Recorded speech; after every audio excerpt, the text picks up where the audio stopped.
Bienvenue sur le podcast de Philippe. On plonge aujourd'hui au cœur d'une innovation française assez incroyable, hein, un drone capable de détecter les mines. Ah oui, une invention développée par deux sous-officiers du 3e régiment du génie. Impressionnant. Et figurez-vous qu'elle a même été primée. Imaginez un peu un drone qui détecte le danger à distance. Potentiellement, ça peut sauver des vies. Ouais. On va décortiquer tout ça, son fonctionnement, son potentiel. Et puis, on parlera aussi de cet état d'esprit et start-up qui souffle sur l'armée française. C'est vraiment remarquable ce qu'ils ont fait. Oui, hein? Répondre à un besoin crucial sur le terrain avec en plus des outils qui existent déjà. Ah, c'est ça qui me fascine. Ils ont pris un drone Paro Hanafi, un modèle qu'on utilise déjà dans l'armée, et ils l'ont équipé d'un simple détecteur de métaux, le Garrett Pro Pointer AT, disponible dans le commerce. Et ce détecteur, il n'est pas comme les autres. Il est étanche, on peut même l'immerger jusqu'à 6 mètres de profondeur. Ah oui, c'est vrai. Tiens, ça me fait penser à une question. Pourquoi est-ce qu'un drone détecteur de mine aurait besoin d'un détecteur étanche? Bonne question. Je vous laisse y réfléchir un instant.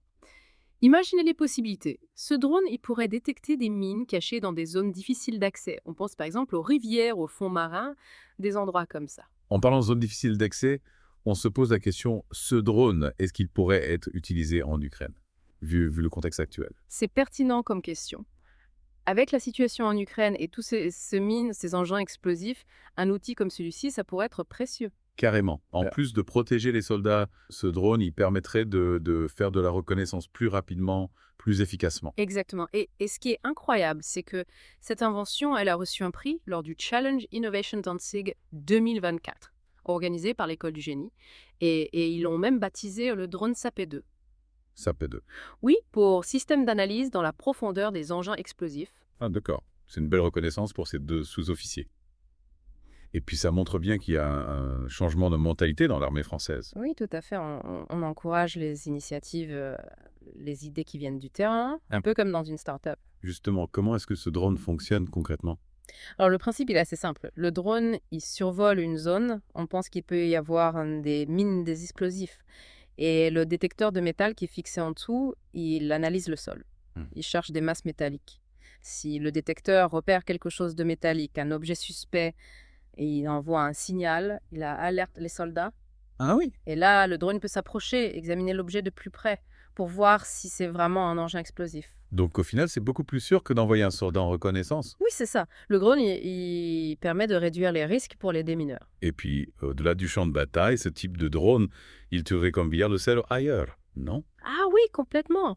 Imaginez après un tremblement de terre. Pour les recherches, les sauvetages. Oui, oui. Un drone avec un détecteur de métaux, ça pourrait aider à retrouver des victimes sous les décombres. Oui, c'est une application intéressante. On pourrait même l'utiliser pour explorer des zones dangereuses, Euh, des sites industriels par exemple. Exactement. Il y a plein de possibilités.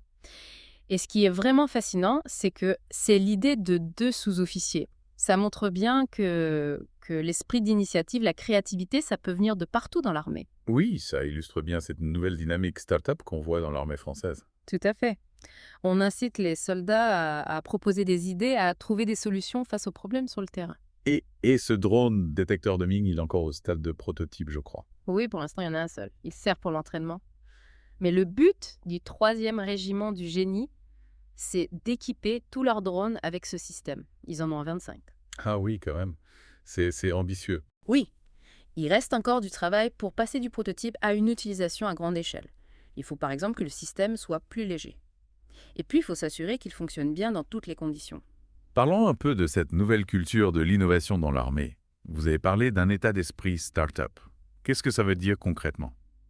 En fait, l'armée française, elle s'inspire des startups pour encourager l'innovation, pour développer de nouvelles technologies plus vite. On met l'accent sur l'agilité, la prise d'initiative et puis la collaboration entre les différentes unités. Donc c'est un vrai changement, on fait les choses différemment. Oui, c'est ça. On abandonne les vieilles méthodes pour être plus souple, plus réactif.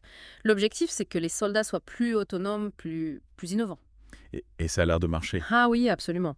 Le grand détecteur de mines, c'est un parfait exemple. Oui, c'est clair. Cette innovation, elle ouvre des perspectives, des possibilités pour la sécurité des soldats, mais aussi pour d'autres applications. Tout à fait. Ça montre bien l'importance de l'innovation dans les forces armées. Et puis la capacité des soldats à trouver des solutions concrètes face aux défis. C'est une belle leçon d'ingéniosité d'adaptation. Des Ouais. fois, les meilleures solutions, elles sont simples et efficaces. Il suffit de regarder les outils qu'on a déjà avec un œil nouveau. Ça, pas besoin de technologie révolutionnaire, juste un peu d'imagination. Exactement. Ce drone, c'est la preuve qu'on peut trouver des solutions simples, efficaces, même pour des problèmes compliqués. Avec un peu de débrouillardise. Oui, oui. Et puis c'est encourageant de voir que l'armée française, elle est ouverte à ce genre d'initiative, encourager les soldats à réfléchir différemment. Tout à fait. À proposer des solutions nouvelles. Absolument. Hmm. D'ailleurs, en parlant d'innovation, ce drone avec son détecteur, on pourrait l'utiliser pour plein d'autres choses que le déminagement. Ah oui, bien sûr. Mm. On a parlé des catastrophes naturelles, mais il y a aussi l'archéologie, par exemple. Ah oui. Un drone, ça pourrait aider à trouver des vestiges sous terre, sans avoir à creuser partout. Ah oui, c'est fascinant ça. Et puis on pourrait aussi l'utiliser pour inspecter des infrastructures, des tunnels, des choses comme ça. Exactement. Les possibilités, elles sont énormes. Et puis, cette technologie, elle va forcément évoluer dans les années à venir. Bon, eh bien voilà, c'est la fin de notre exploration de ce drone des mineurs français. Une innovation prometteuse qui pourrait changer beaucoup de choses sur le terrain et ailleurs. Oui, j'espère que ça va inspirer d'autres initiatives et que l'armée française, elle va continuer à encourager l'innovation, la créativité chez ses soldats. Exactement. Et pour nos auditeurs, une petite question. Quelles autres utilisations vous imaginez pour ce drone avec son détecteur? Laissez vos idées dans les commentaires. Et puis, pour d'autres analyses comme celle-ci, n'oubliez pas de vous abonner à notre chaîne YouTube. On se retrouve bientôt pour un nouveau Deep Dive.